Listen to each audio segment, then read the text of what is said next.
So thank you very much, Megan, for coming along today and supporting Heads in the Sand. Really great to see you and Poto, your colleague here. We're aware that obviously we just had an election. You'll be reviewing your policy around climate change. As spokesperson for climate change, what would you like to see happen with Labor's policy on climate change? And you're right, Rachel, that after every election we go through and we review all our policies, but actually I think we had some really good policies at the last election around climate change. I think Moana Miki had done a really good job in terms of leading that policy development.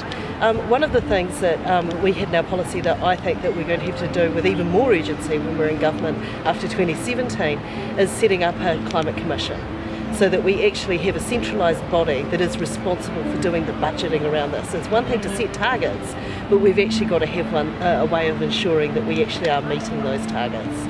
So what would the Labor Party do about the emissions trading scheme? We'd make it work. That one of the things is that we've seen the emissions trading scheme watered down so much by the national government that actually when it was introduced in 2008 it was one of the most progressive and best systems in the world.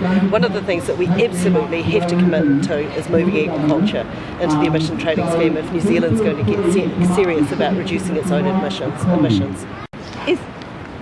Is the Labor Party prepared to support a complete moratorium on fossil fuel exploration?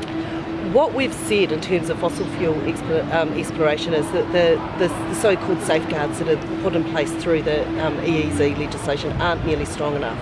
What we're going to look to is actually the Parliamentary Commissioner for the Environment's report on land drilling and fracking, and see how that applies to the oceans and to offshore exploration as well, and the kinds of international best practice that we can put around that.